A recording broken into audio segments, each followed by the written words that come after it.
Clean, dewy skin and a bold red lip. This is the classic chic makeup look that every girl looks beautiful in. Let's do a step-by-step tutorial for how I achieved this look. I'm in love with this classic blue base red that Just Hunt is wearing, and I have the Ilia shade Case Study, which I think could be a good match for that. Actually, this Kaleidoscope Smeared Rouge Lip Clay might be an even better match. But I also can't get over how chic this more blurred terracotta burnt red is that Kelsey Merritt's wearing, and I have this shade that I feel like would be similar. These two mixed and blurred together would be the perfect blurred lip like this. My heart is telling me to go with this one, so let's build the makeup look around that. There's no better pairing with red lips than clean, fresh, natural skin, so I'm only going in with concealer today. These are my favorites. I'm using Armani in a skin tone shade to conceal any blemishes.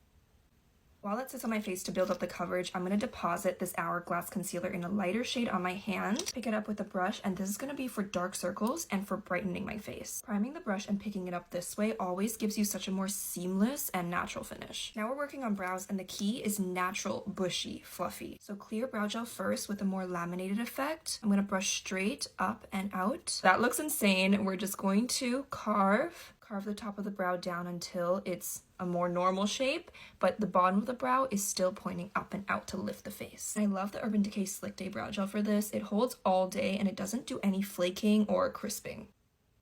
The best product for the most natural, fluffy looking brows, brow pen. With the way we brush these brows, we don't really need to add that much, but I do like to add some more hair strokes in the front and give myself kind of a cowlick, like an eyebrow cowlick. I think it's so cute. And then also in the ends where the hair is a little more sparse, I just want some color here to define the edges of my face. Learning the art of the brow pen, perfecting that perfect flick is so rewarding. I highly recommend trying it out. I'm doing a very minimal contour with the Dior contour stick and picking it up on the brush for the most natural look, stamping it on just the perimeters of my face and not bringing it too far in.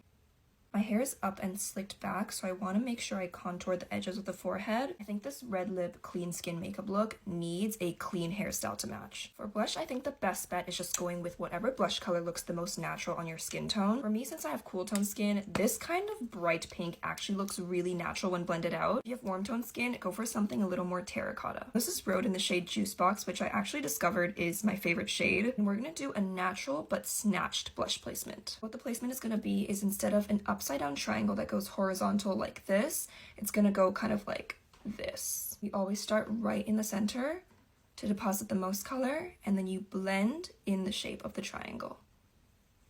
Whenever you add more color, always start in the center. Don't try to add more color in any of the edges. Look at that. It's natural, it's lifted, but it also looks like I'm actually flushing. And blending out in an angled triangle shape. And try not to bring it too close to the eye because that can look a little odd with such natural skin. I love this blush. It's so good. I'm going to do a slight warming of the face using this Westman Atelier bronzer just to make sure my face matches my body. But we're not going bronzy by any means, so I'm just going to be super light-handed with this. I love how glowy and dewy the skin looks, but I am going to spot powder a little bit in the places where you can look kind of greasy. So it's going to be right here in the smile lines, very minimally on the inner cheek, on the tops of the brow bone. Spot powdering is the best. I'm keeping the eyes completely bare. I'm just going to curl my eyelashes and then use a black mascara. I'm going to clean a lot of the mascara off the wand because I don't want volume right now. I just want length and depth and separation. YSL Lash Clash is everything. Everything and more. My lashes love this mascara so much. Lip time. I'm mixing the color first on the back of my hand, and these lip clays actually dry completely matte. I'm first going in with Refi Lip Blur in Umber to create that blurred brown base. Then with a small brush, mixing into the lip clays. And we are going to do some patting to deposit the color. Wow, these lip clays are really, really good. They give that like effortlessly blurred, almost French girl just kissed finish. I'm actually gonna put on a little bit of MAC Diva on top because I feel like hers is a little more burgundy looking. Oh yeah, in real life, that is like an exact match. And that is the final look. I'm a makeup artist, and today I'm going to show you guys how to achieve a really beautiful elevated base routine that I do on my clients when they have a special event. This looks just as good in person as it does in photos, so let's dive in. I'm a makeup artist. I'm going to show you guys how I do the base makeup for my clients who are going to, you know, special events with lots of photography that also looks really good in person as well. Skin prep is really important here, so I'll go in with kind of like an exfoliating cotton pad to really slough off any dead skin and get a really smooth base, and then kind of go in with like thinner serums and kind of toner, so we're not bulking up the skin with too much product. At this point, you're going to go in with your moisturizer. I'm using a little bit of the Charlotte Tilbury Magic Cream. Before I go in with any primers, I really like to let that skincare kind of absorb and set in. So I usually do the brows and the eyes, but you should really be waiting around like 10 to 15 minutes before you put on your primers. It's usually not like a water or silicone based situation. I've never checked my products for either of those products. I just wait for each step before I put on something else. It's like the bulk of product that's causing pilling and separation. So wait, be a little bit more patient than maybe you usually are. Now I'm going to go in with the Iconic London Blurring Primer. I like to call these purpose primers. So I don't necessarily consider primers as something that really help with the longevity of the makeup. I more use them for what I want the final finish of the makeup to be. So if I want the makeup to be really glowy, I'm going to use a glowy primer. If I want it to be more matte, I'll use a mattifying primer. But your skincare is really like the anchor for your base makeup. With pretty much all of my clients, I'll put kind of a mattifying primer along the T-zone so that we aren't too glowy, especially when it comes to flash photography.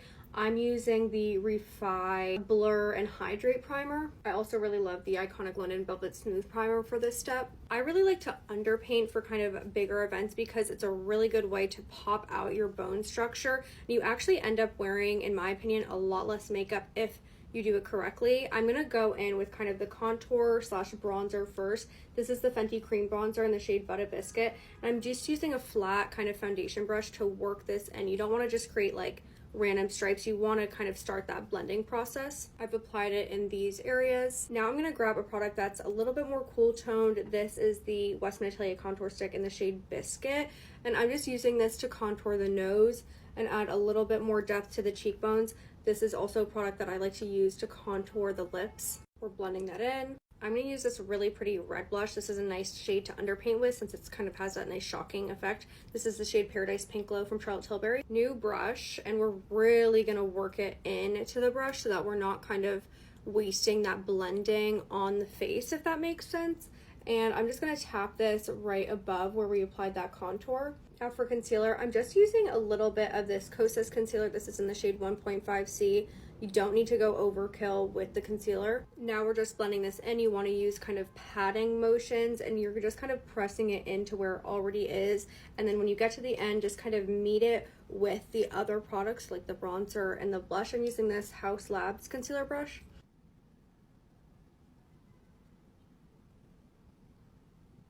Now to work everything together, I'm going to take half a pump. You really don't need that much of your foundation. I'm using the Makeup by Mario one in the shade 4C. A nice kind of flat top foundation brush that's not too densely packed. This one is the Morphe X Ariel brush, A24. And I'm just going to really work this into the brush so that there's not any one place that has more product than the other. You're just evenly distributing it. Then you're going to pat kind of around where you applied the blush and the bronzer first, kind of where like there's gaps of the products on the face. After you've done that, you're going to take what's left on the brush and you're just going to pat over those areas, and that's just going to kind of bring everything together.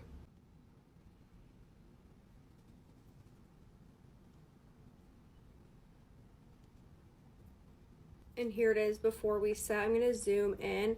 What I like about this technique is that you do get like a nice enhanced bone structure, but it's not cakey, it's not heavy. You're really wearing like kind of like one thin layer of makeup. And now when we go to set everything, that's going to kind of like bump up that pigment again, so resist adding like more cream products on top of this. Now it's time to set. You can use any powder you like. I really like this Hourglass powder. I've been using this on a lot of my clients recently. It's so pretty but still very weightless. You can use a brush for kind of like a client if you have drier skin. If you're more oily, I like to go in with a powder puff.